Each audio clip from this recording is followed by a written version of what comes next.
J'ai poignardé mon mari en plein cœur, sous les lumières tamisées de notre hôtel particulier à Paris, mais ce n'était pas un crime passionnel. C'était une déclaration de guerre. Il m'avait volé, non pas d'un bijou ou d'une fortune, mais de l'empire que j'avais bâti pierre par pierre avec mes mains tachées de vin et de sueur, pendant qu'il paradait comme un roi fainéant. Et maintenant, alors que son sang coulait sur le tapis persan que j'avais choisi moi-même, je souriais pour la première fois depuis des années, parce que la vengeance n'est pas un poison lent. C'est un feu qui consume tout, y compris soi-même. C'était une nuit d'orage en septembre, l'une de ces pluies torrentielles qui transforment les rues de la capitale en rivières de regrets.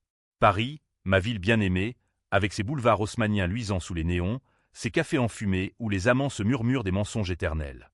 J'étais là, dans le salon de notre appartement rue de Rivoli, face à Étienne, mon époux depuis 15 ans, qui me tendait les papiers du divorce comme on offre un bouquet fané. « C'est fini, Élise », avait-il dit, sa voix suave, presque chantante, avec cet accent du Sud qui m'avait autrefois fait fondre.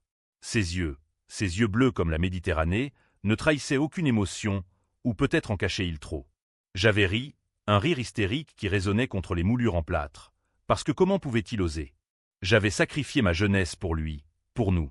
J'avais quitté l'université de littérature à Sorbonne pour le suivre dans ses rêves fous d'empire viticole en Provence. J'avais planté les vignes de châteaux de lumière à Grasse, appris les secrets des tanneurs pour parfumer nos cuvées d'essences florales rares. J'avais négocié avec les banquiers parisiens, charmé les critiques de Le Monde, construit un label qui valait aujourd'hui 100 millions d'euros. Et lui n'avait été que la vitrine, le visage souriant sur les bouteilles, le maître de cérémonie au dîner mondain. « Tu es une femme d'affaires, Élise », me disait-il souvent, en caressant mes cheveux comme on flatte un cheval de course.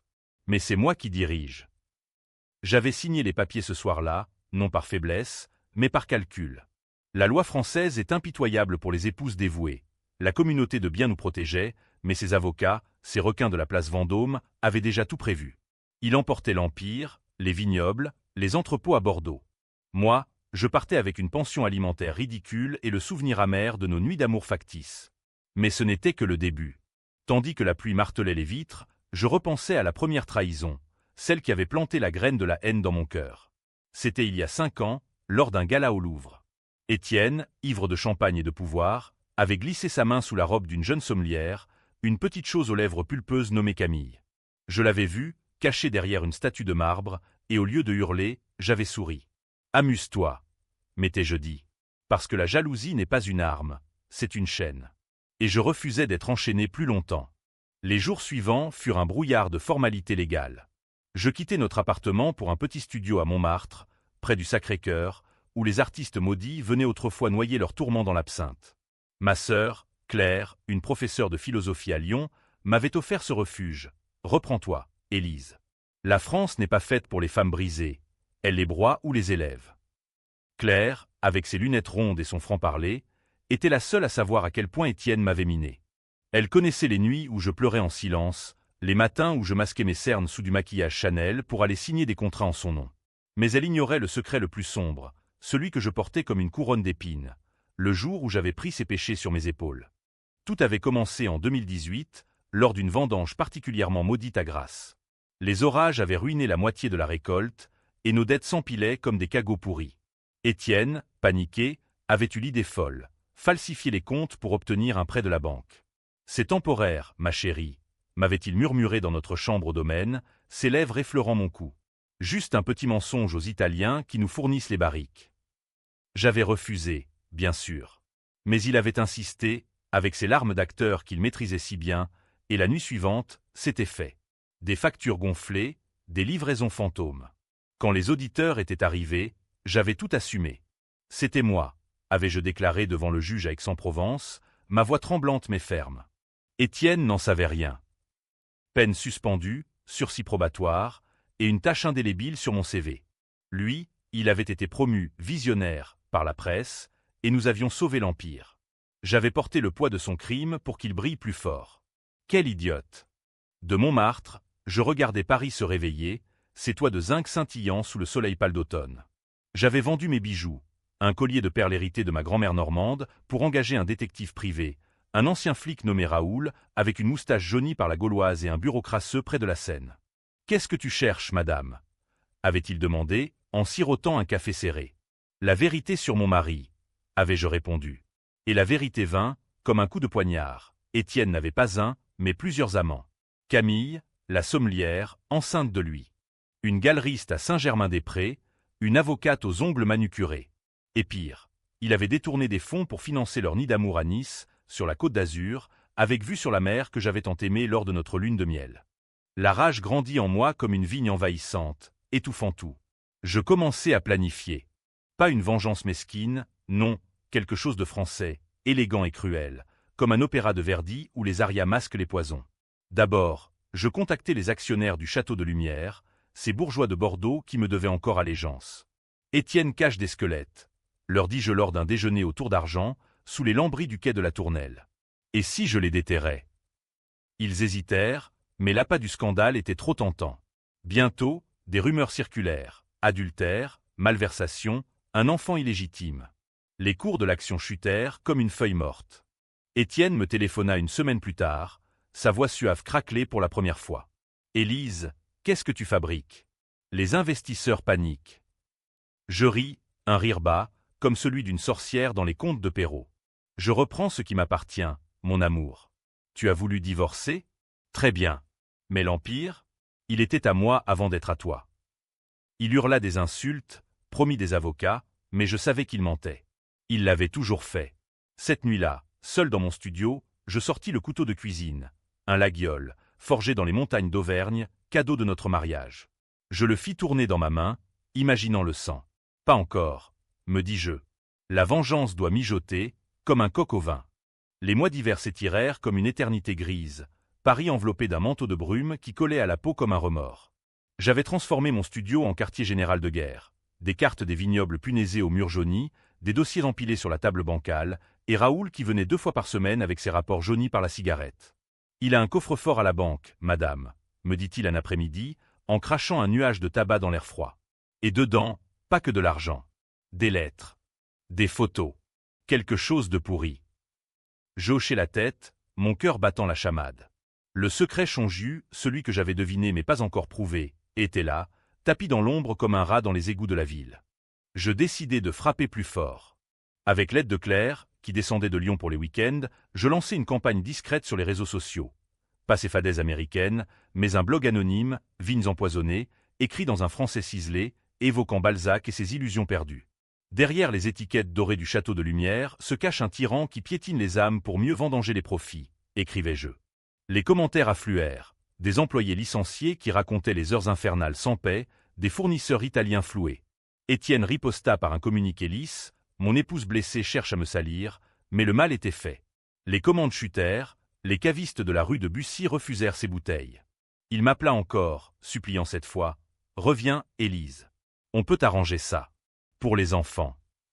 Les enfants, nos 2 fils, Louis et Antoine, que j'avais élevés seuls pendant qu'ils couraient les jupons. Louis, 14 ans, avec ses yeux rêveurs de poète. Antoine, 12 ans, déjà un petit stratège comme son père. Ils étaient chez lui, à l'hôtel particulier, otages involontaires de sa chute. C'est alors que le passé ressurgit, plus vif qu'une lame. En fouillant les archives du domaine, grâce à un ancien majordome loyal, un vieux provençal nommé Marcel qui haïssait Étienne depuis le premier jour, je découvris la vérité sur le prêt falsifié de 2018. Ce n'était pas un petit mensonge. Étienne avait détourné non seulement de l'argent, mais aussi empoisonné une cuvée entière avec des pesticides interdits pour la faire passer pour bio. Des enfants dans le Var avaient été malades après en avoir bu. Un scandale étouffé par des pots de vin à la préfecture. Et moi, j'avais plaidé coupable pour un vol mineur, protégeant son nom. « Tu es mon bouclier, Élise », m'avait-il dit après, en m'embrassant comme un amant repentant. Bouclier? J'étais son sacrifice. La colère me consumait. Une nuit, incapable de dormir, je descendis les marches raides de Montmartre jusqu'à la Seine, où les lumières des ponts dansaient comme des feux follets. Je pensais à ma mère, morte trop jeune d'un cancer à Caen, qui m'avait appris que la France des femmes est une terre de silence. On endure, on intrigue, on triomphe dans l'ombre. Ne fais jamais confiance à un homme qui sent le vin et les promesses, me disait-elle. J'appelai Raoul à l'aube, ouvre ce coffre. Coûte que coûte. Il le fit, avec un faux ordre de justice, illégal, bien sûr, mais la loi est pour les faibles. Les lettres étaient là, aveu d'adultère, chèque signé pour l'avortement de Camille, elle avait perdu l'enfant, Dieu merci, ou pas, et pire, une correspondance avec un rival bordelais, vendant des secrets de nos cuvées pour un tiers du prix. Mais le clou, une photo de moi, endormi, avec une aiguille près de mon bras. Il avait planifié de me faire accuser de toxicomanie pour m'évincer plus tôt. Le monstre. Avec ses preuves, je passais à l'attaque. Je contactai le Figaro, un journaliste affamé nommé Pierre, qui adorait les histoires de chutes aristocratiques. Scandale au château de Lumière, l'empire bâti sur le mensonge, titrata-t-il. Le monde explosa. Étienne fut arrêté pour fraude, interrogé au commissariat central de Paris, son visage blême sur toutes les chaînes, France 2, BFM. Les actionnaires me rappelèrent « Reprends les rênes, Élise. Tu es la fondatrice. » Je refusai d'abord, pour le plaisir de le voir ramper. Il vint me voir au studio, trempé de pluie, son costume Armani froissé comme un mouchoir usé. « Pardonne-moi, » murmura-t-il, à genoux sur le parquet éraflé. « J'ai eu peur de te perdre. » Peur. Il m'avait déjà perdu, depuis le premier baiser volé à une autre. Je le laissai entrer, ce soir-là, pour la dernière fois. Nous bûmes du cognac, une bouteille rare que j'avais gardée pour les occasions. Ses mains tremblaient sur le verre, les miennes étaient fermes. « Pourquoi, Étienne » demandai-je, ma voix un murmure de soie empoisonnée. Il avoua tout, les amants pour combler son vide, les mensonges pour masquer sa médiocrité. Tu étais trop forte, Élise. Je ne supportais pas d'être ton ombre. Trop forte.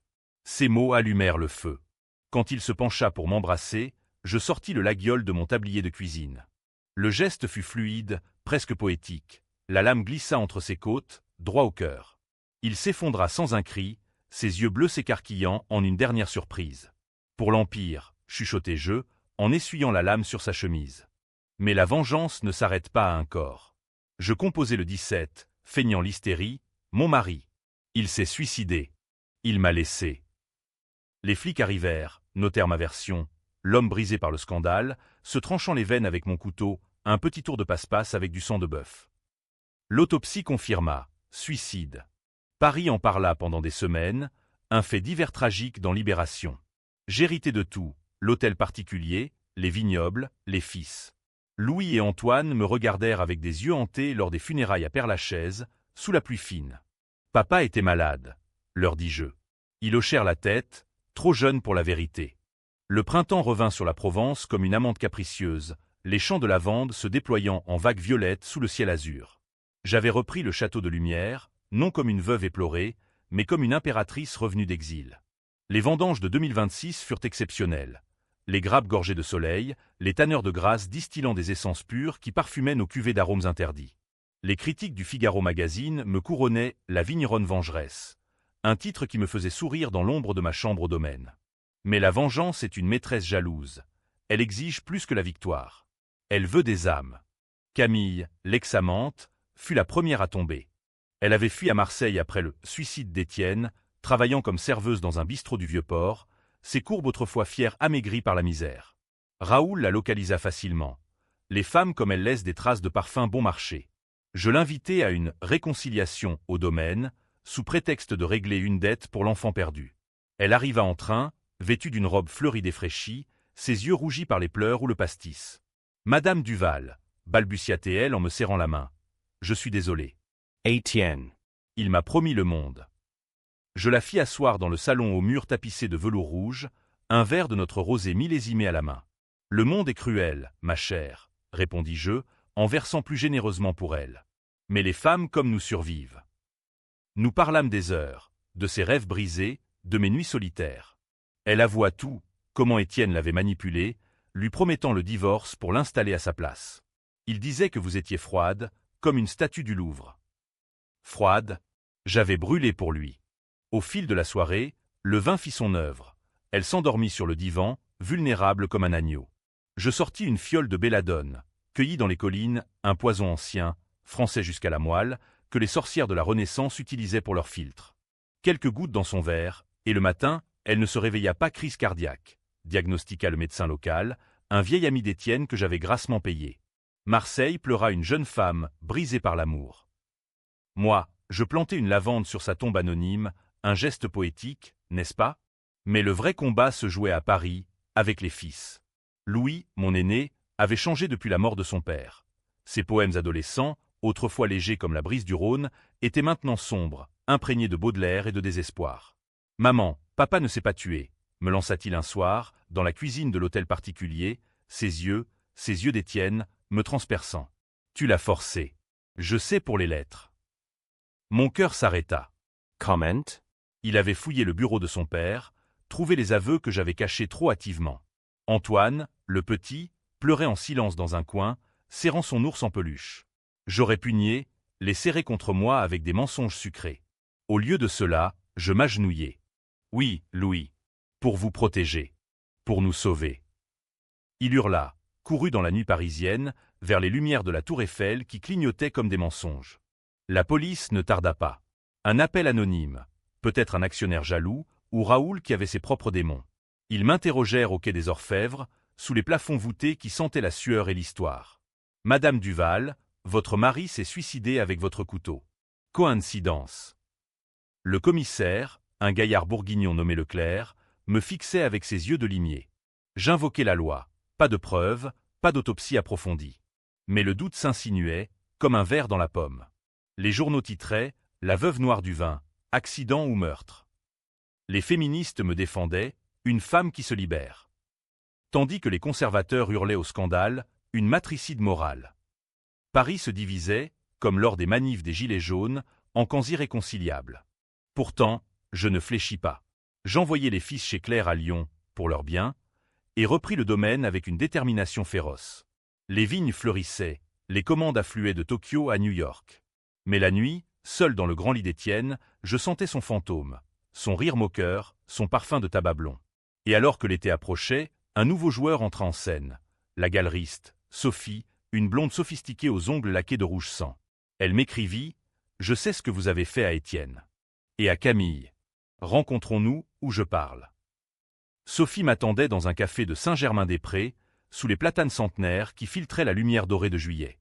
Elle sirotait un espresso, ses lèvres pincées en un sourire de sphinx, vêtue d'une robe noire qui hurlait l'élégance parisienne, du Dior, sans doute, volée à l'armoire d'Étienne. « Élise Duval, » dit-elle en me tendant la main, froide comme un marbre de Carrare. « La femme qui a tout. » Je m'assis, commandai un thé vert, pas de vin, plus jamais en public. « Et toi, Sophie, la femme qui n'a rien eu. Pourquoi es-tu là ?» Elle rit, un tintement de cristal brisé. « Pour la vérité. Étienne m'a tout raconté. Tes mensonges, ton empoisonnement du prêt. Il voulait divorcer pour m'épouser. Mais tu l'as tué. » Ces mots étaient un venin lent, mais je les bus sans broncher. Elle avait des preuves, des enregistrements vocaux d'Étienne, ivre lors d'une nuit à sa galerie, confessant ses peurs. Élise est un monstre. Elle a pris la faute pour le prêt, mais elle me hante. Monstre? Peut-être. Nous parlâmes des heures, le café se vidant autour de nous comme des ombres. Sophie n'était pas une victime. Elle était comme moi, forgée dans le feu des ambitions masculines. Fille d'un diplomatique ruiné, elle avait gravi les échelons de l'art en dormant avec les collectionneurs. Les hommes nous prennent, Élise. Mais nous, nous reprenons. Une alliance se noua là, fragile comme une toile d'araignée. Ensemble, nous complotâmes contre le dernier pilier d'Étienne. Son associé, un banquier lyonnais nommé Thierry, qui avait financé le nid d'amour à Nice et détenait encore des actions cachées. Thierry, un porc bedonnant avec des cigares cubains et des maîtresses mineures, était l'incarnation du vieux France, patriarcal, hypocrite. Nous l'invitâmes à une dégustation privée au domaine, sous les étoiles provençales, où les cigales chantaient leur requiem. Sophie le charma avec des toiles volées. Moi, avec du vin drogué, pas mortel, juste assez pour le faire parler. J'ai aidé Étienne à te ruiner, avoua-t-il, la langue pâteuse. Pour le bien de l'Empire. Nous enregistrâmes tout, et le lendemain, un dossier anonyme atterrit chez les juges de Marseille. Blanchiment, abus de mineurs. Thierry s'effondra, son suicide fin par une overdose accidentelle. Un service que Raoul rendit pour un bonus généreux. Le scandale éclata comme une bombe. Le Monde titra « L'effondrement du château, un réseau de vices ». Paris bouillonnait.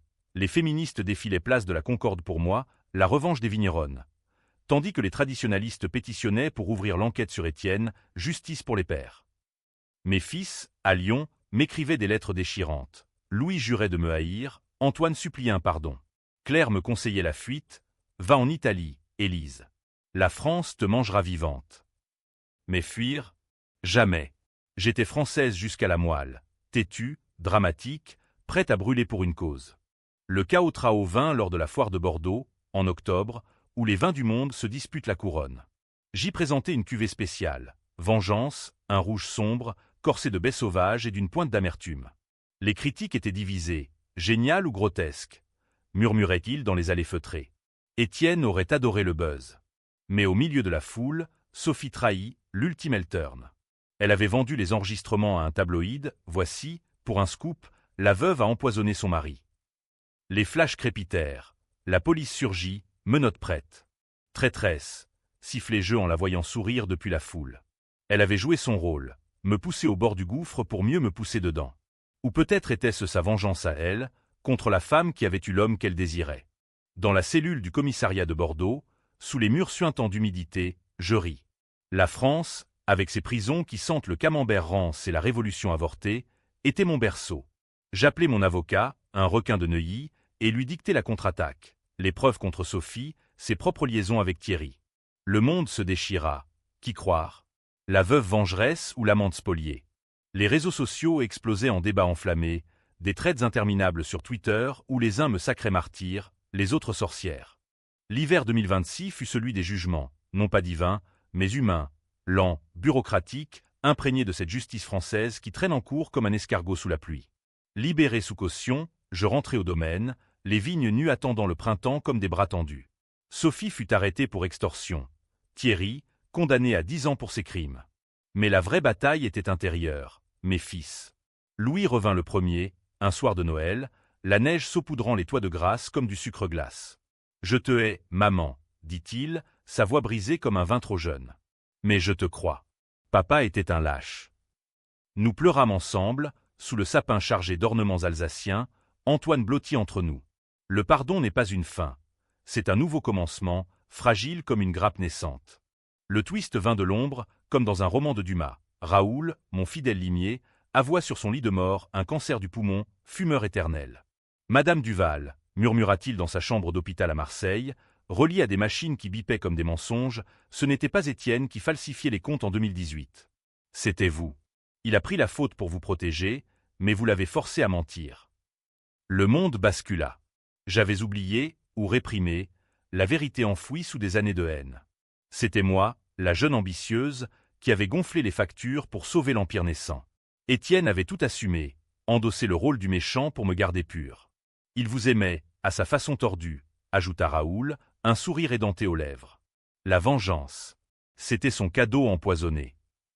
Stupéfaite, je rentrai en Provence, le cœur en lambeaux.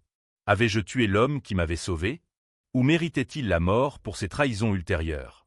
Paris, ce théâtre cruel, ne tranchait pas. Les débats rageaient encore. Des podcasts à France Inter disséquant la veuve de Lumière, héroïne ou parricide morale. Certains me voyaient victime d'un patriarcat vénéneux, d'autres comme une manipulatrice qui avait retourné la dague contre elle-même. J'écrivis mes mémoires, Vigne de sang, un best-seller controversé qui divisa la nation. Prix Goncourt ou scandale? Aujourd'hui, en cette nuit de décembre 2025, non, 2026, le temps se brouille dans la vengeance. Je marche parmi les vignes gelées, le laguiole rangé dans sa gaine. L'empire est mien, florissant, exporté jusqu'aux confins de l'Europe. Mes fils grandissent, Louis étudie la viticulture à Montpellier, Antoine dessine des étiquettes poétiques. Sophie purge sa peine, mais nous correspondons, des lettres scellées de cire rouge, où elle avoue son propre regret. Nous étions toutes des ombres d'Étienne, écrit-elle. Peut-être. Ou peut-être étions-nous les vraies vignes, profondes, entrelacées, survivant aux tempêtes. La fin? Il n'y en a pas en France. Seulement des épilogues ambigus, comme un opéra qui s'achève sur une note suspendue. Ai-je gagné? Perdu? Les lecteurs, les juges de l'opinion, décideront. Moi, je verse un verre de vengeance, et je trinque à l'absurde beauté de la trahison. Car dans ce pays de rois déchus et de reines couronnées de ronces, la revanche n'est pas une fin, c'est la vie elle-même.